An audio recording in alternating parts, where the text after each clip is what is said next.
بسم الله الرحمن الرحيم والصلاة والسلام على أشرف المرسلين. Salam alaikum, bonjour tout le monde. Aujourd'hui, on va voir ensemble le premier chapitre, un rappel sur le traitement du signal. Donc, on va commencer par des généralités sur la théorie du signal. Début, on doit commencer par définir c'est quoi un signal. Donc, un signal représente l'aspect mesurable de la variation d'une grandeur physique. Cette grandeur peut être courant, tension, force, température, pression, etc. Donc, on peut dire qu'un signal est un porteur d'information. Il est lié au temps, car il introduit la variation de la grandeur physique en fonction du temps. En physique, on s'intéresse le temps, les courbes supérieures ou égales à zéro. On appelle ça un signal causal, alors qu'en mathématiques, on peut définir des temps pour t appartient à un intervalle entre moins l'infini et plus l'infini. Maintenant, on va définir la théorie du signal. Nous avons que la théorie du signal a pour objectif fondamental la description mathématique des signaux. On a défini signal, théorie de signal. Maintenant, on va définir c'est quoi le traitement du signal. Le traitement du signal, c'est la discipline ou bien une technique qui, s'appuyant sur les ressources de l'électronique, de l'informatique et de la physique appliquée, a pour objet l'élaboration ou l'interprétation des signaux. Deuxièmement, on va voir ensemble la représentation des signaux. Et on va commencer par la modélisation des signaux. Vous avez un signal expérimental, c'est une grandeur physique et doit donc être physiquement réalisable. On voit dans cette figure une représentation d'un signal physique et réel. Donc vous avez la représentation d'un signal S de t en fonction du temps.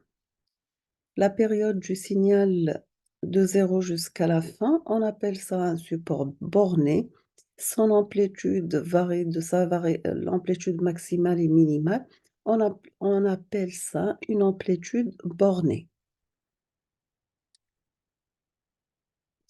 Maintenant, on va définir c'est quoi l'énergie d'un signal. Nous avons que l'énergie d'un signal réel E de x est définie comme suit. L'énergie E de x égale un intégral de moins l'infini à plus l'infini de x carré de t dt. C'est-à-dire que nous avons tout signal qui possède une énergie bornée appartient à la famille des signaux à énergie finie. On va prendre un exemple. On vous demande dans cet exercice de déterminer l'énergie E de x du signal suivant. Donc, pour calculer l'énergie du signal, on va mettre E de x égale un intégral entre moins l'infini plus l'infini de notre signal x carré dt. Donc, notre signal, c'est la composition de deux signaux, un défini entre moins l'infini et 0, le deuxième de 0 à plus l'infini. Donc, la partie négative, nous avons entre moins 1 et 0, l'amplitude du signal égale à 2, donc ça sera entre moins 1 et 0, 2 au carré dt. Dans cette partie de 0 à plus l'infini, nous avons l'exponentielle décroissante, donc quinte 2 exponentielle moins t sur 2, كنحطوها au carré, tous les 4 exponentielle moins t dt. Nous avons l'intégrale de 4 dt, c'est 4t entre moins 1 et 0, donc ça sera 4. L'intégrale de 0 à plus l'infini de 4 exponentielle moins dt, nous avons exponentielle moins l'infini, c'est 0, exponentielle 0, c'est 1, donc ça reste 4. On trouve que l'énergie du signal, 4 plus 4 égale à 8. Maintenant, c'est quoi la puissance d'un signal? Quand l'énergie d'un signal x de t ne tend pas vers 0, lorsque t tend vers l'infini, c'est-à-dire t en valeur absolue tend vers l'infini, ou bien on peut dire que t compris entre moins l'infini et plus l'infini. nous avons l'énergie du signal est infinie. C'est-à-dire, si on va calculer l'énergie du signal dans cette partie de l'intervalle, on trouve sa valeur est égale à l'infini. Donc, elle est infinie. Une mesure plus significative serait la moyenne du temps de l'énergie. Si elle existe, cette mesure est appelée la puissance du signal. Pour un signal x de t ou bien un signal périodique de période fondamentale grand T, nous définissons sa puissance moyenne dans le temps px comme suit. Donc, voici la formule comment calculer la puissance. Donc, P de x égale, c'est la limite de 1 sur grand T de l'intégrale de moins t sur 2 à t sur 2 quand t tend vers l'infini de x carré de t dt. On va prendre un exemple. On vous demande de déterminer la puissance P de x du signal suivant. Dans ce cas, si on calcule la puissance, donc ça sera 1 demi l'intégrale, on va prendre une partie du signal entre -1 et +1. L'amplitude maximale, c'est 1, donc c'est x carré dt. L'équation de la droite l'équation de cette droite, pardon, égale à t, donc x de t égale à t entre -1 et +1. Donc ça sera 1 demi l'intégrale entre -1 et +1 de t au carré dt. L'intégrale de t carré, c'est t cube sur 3. Donc tous les t cubes sur 6, entre -1 et +1, on trouve après simplification que la valeur de la puissance égale à 1 sur 3.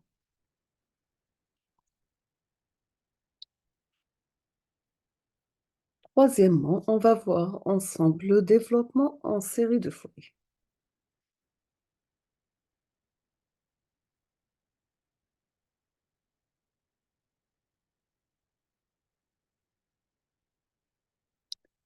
Pour cette partie, nous avons la forme des coefficients réels. C'est x de t, c'est une fonction périodique de t, de période t0 égale à 1 sur la fréquence f0. Donc, on peut mettre x de t, la forme x de t plus t0, quel que soit t. Elle peut s'écrire sous la forme d'une somme de fonctions sinusoïdales et cosinusoïdales de fréquence f, multiple de la fréquence f de 0, dite fréquence fondamentale.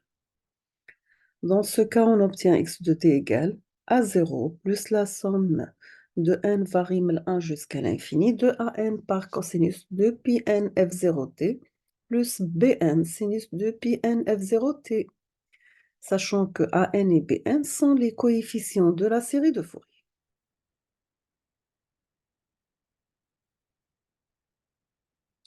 Comment on calcule A0, sachant que A0 est appelée la valeur moyenne ou bien tout simplement la composante continue du signal. Donc, pour calculer A0, nous avons 1 sur T0, l'intégrale de 0 à T0 de x de t dt. On peut la mettre la forme x de t bar. Pour les AN et les BN, donc on doit utiliser la formule suivante. Donc pour AN, c'est 2 sur T0, l'intégrale de 0 à T0 de x de t par cosinus de pi n f0 t dt. Donc pour n supérieur ou égal à 1. On passe au calcul des coefficients Bn. Donc Bn est calculé par la formule suivante. Est égal à 2 sur T0, un intégral de 0 à T0 de x de t par sinus de pi n f0 t dt.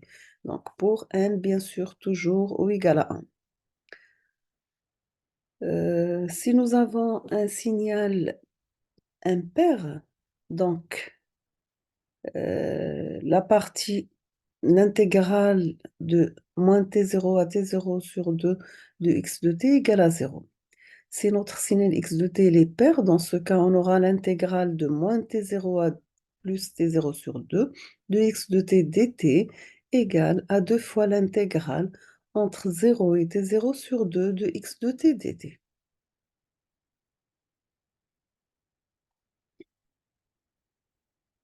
Maintenant, si nous avons un signal x de t pair, dans ce cas, on calcule AN de la formule suivante.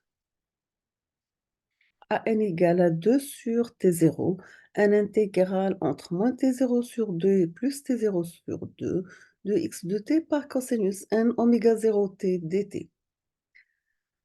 On peut mettre deux fois l'intégrale de 0 à t sur 2, t0 sur 2, donc on aura 4 sur t0. L'intégrale de 0 à t0 sur 2 de x de t cosinus n oméga 0 t dt. Comme la fonction x de t cosinus n oméga 0 est paire, dans ce cas, on aura Bn égale à 0, car la fonction x de t sinus n oméga 0 t est impaire. Maintenant, le cas inverse, si nous avons un signal x de t impair. Dans ce cas, on aura Bn égale à 2 sur t0, l'intégrale de moins t0 sur 2 à t0 sur 2 de x de t sinus n oméga 0 t dt. Donc, deux fois l'intégrale, tous les 2 par 2, ça sera 4 sur t0. L'intégrale de 0 à t0 sur 2 de notre signal x de t multiplié par sinus n oméga 0 dt. Car nous avons la fonction x de t sinus n oméga 0 t est paire et nous avons les an sont nuls car la fonction x de t cosinus n oméga 0 t est impaire.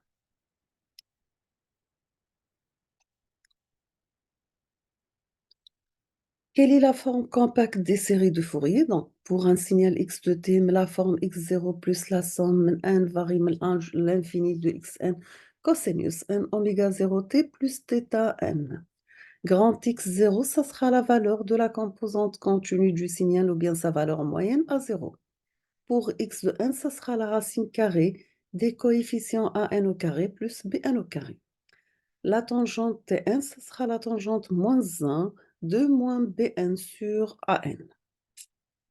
Sachant que An, Bn, A0 sont les coefficients de développement en série de Fourier. Maintenant, si on va tracer la forme complexe du série de Fourier, on peut mettre notre signal de la forme x de t est égale à la somme variant de moins l'infini à plus l'infini de Cn par exponentielle plus Gn oméga 0 t dt, sachant que C0, toujours c'est A0, c'est la valeur moyenne du signal, donc c'est x de t bar. Pour calculer les coefficients Cn, on peut utiliser la formule suivante. Donc, est égal à n demi des coefficients An moins Gbn. Si on va traduire ça par un calcul d'intégrale, on trouve 1 sur t0, l'intégrale de 0 à t0 de x de t par exponentielle moins g de pi n f 0 t dt. Les coefficients du développement C1 sont en général une grandeur complexe. Donc, on peut écrire cette grandeur de la forme suivante. Donc, on peut écrire Cn la forme Cn en valeur absolue, exponentielle plus g θ n. Comment on calcule le module? Donc, ça sera la valeur absolue, la racine carrée, pardon, des coefficients an au carré plus bn au carré divisé par 2. Si on passe au θn, c'est la tangente moins 1 de moins bn sur an.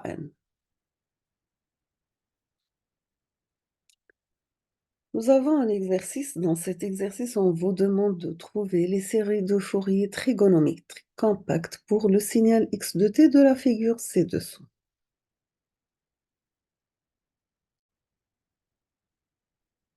On passe la solution. Donc, vous avez premièrement la forme réelle. Nous avons oméga 0 est égal à 2π sur la période t0 est égal 2 fois radian par seconde. Comment on calcule à 0? On utilise la formule suivante de l'intégrale. Donc, c'est 1 sur pi, l'intégrale de 0 à pi de exponentielle moins t sur 2 dt, égale à 0,504.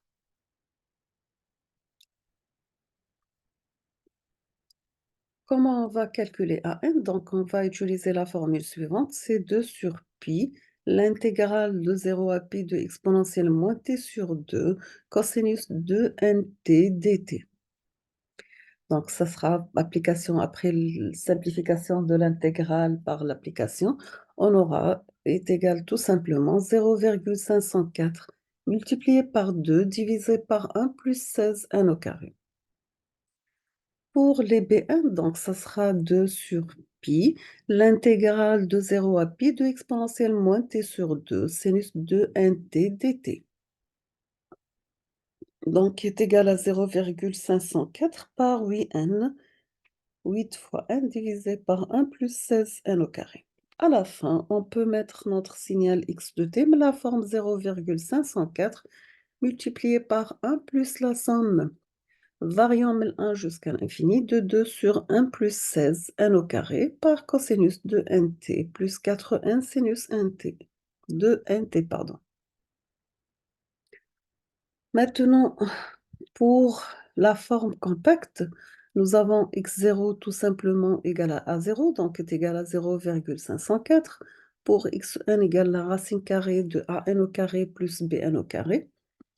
On va remplacer an ou bn au carré par sa valeur sous la racine carrée, donc on obtient après simplification, c'est 0,504 multiplié par la racine de an au carré, ça sera 4 sur 1 plus 16 au n au carré, le tout au carré. Bn au carré, ça sera 60 n au carré, divisé par 1 plus 16 n au carré, le tout au carré. Après simplification, ça reste que x n égale à 0,504 multiplié par 2 divisé par 1 plus 16 n au carré. Pour θ, c'est la tangente moins 1 de moins bn sur an. Donc, c'est la tangente moins 1 de moins 4n. Donc, est égal à moins tangente moins 1 de 4n. On peut à la fin mettre x de t, mais la forme 0,504 multiplié par 1 plus la somme de n variable 1 à l'infini de 2 sur la racine de 1 plus 16n au carré par cosinus de nt moins tangente moins 1 de 4n. Donc, on va mettre un tableau pour tracer correctement notre spectre d'amplitude et spectre de phase. Maintenant, pour n égale à 0, on obtient x de n égale à 0,504 et la phase θ n égale à 0. Pour n égale à 1, nous avons x de n égale à 2, 0,244 et la phase c'est moins 75 moins 0,96. Pour 2, c'est 0, x n égale à 0,125, θ n égale à moins 82,87. Pour 3, ça sera 0,084 et la phase, c'est moins 85,24. Pour n égale à 4, x n égale à 0,063, la phase égale à moins 86,42. Pour n égale à 5, x n égale à 0,0504, la phase, ça sera moins 87,14. Pour n égale à 6, pardon, le module c'est 0,042, la phase c'est moins 87,61. Pour 7, xn ça sera 0,036, où la phase c'est moins 87,81. Donc voici la représentation. Donc on a tracé cette courbe à partir des valeurs trouvées dans ce tableau. On passe maintenant la forme complexe. Donc, nous avons x de t, on peut la mettre la forme, la somme pour n varie de moins l'infini à plus l'infini, de Cn par exponentielle g n oméga 0 t. Donc, on va remplacer les bornes d'intégrale. On obtient Cn égale à 1 sur t0, l'intégrale de 0 à t0 de x de t par exponentielle moins g de pi n f0 dt est égal à 1 sur t, l'intégrale de 0 à pi de exponentielle moins t sur 2 exponentielle moins g de nt dt. On va simplifier, donc ضرب الأسس جمعها, on obtient 1 sur pi, l'intégrale de 0 à pi de exponentielle moins 1 demi plus g de nt par dt. L'intégrale de exponentielle moins x, c'est 1 sur x exponentielle moins x. Donc c'est moins 1 sur pi par 1 demi plus g de n par exponentielle moins 1 demi plus g de n par t entre 0 et pi. Après simplification, on trouve Cn égale à 0,504 divisé par 1 plus g par 4n.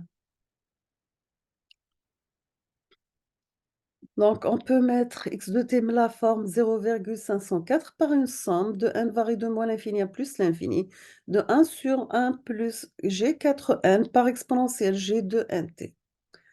Si on va décomposer la somme, on obtient la forme suivante. Donc, ça sera 1 sur 1 plus G4 exponentielle G de t, 1 sur 1 plus G8 exponentielle G4t, plus 1 sur 1 plus G12 exponentielle G6t, etc. Donc, هذه la partie positive. La partie négative, اللي تقابلها, ce sera 1 sur 1 moins G4 exponentielle moins G de t, plus 1 sur 1 moins G8 exponentielle moins G4t, plus 1 sur 1 moins G12 par exponentielle moins J, T, etc. On trouve que la valeur de C0 égale à 0 est égale à 0,504. Donc, on peut mettre Cn la forme 0,504 divisé par 1 plus G4n. La phase θn, c'est moins tangente moins 1 de 4n. Donc, voici la représentation du spectre d'amplitude qu'on a calculé précédemment sur le graphe suivant. Donc, pour n égale à 0, donc nous avons la valeur, c'est 0,54, etc. Et le spectre de phase équivalent. On va s'arrêter ici aujourd'hui pour que la vidéo ما تجيش طويلة ونديروا la suite إن شاء الله في la vidéo اللي جاية من وراها بإذن الله. Donc, je vous remercie infiniment pour votre attention.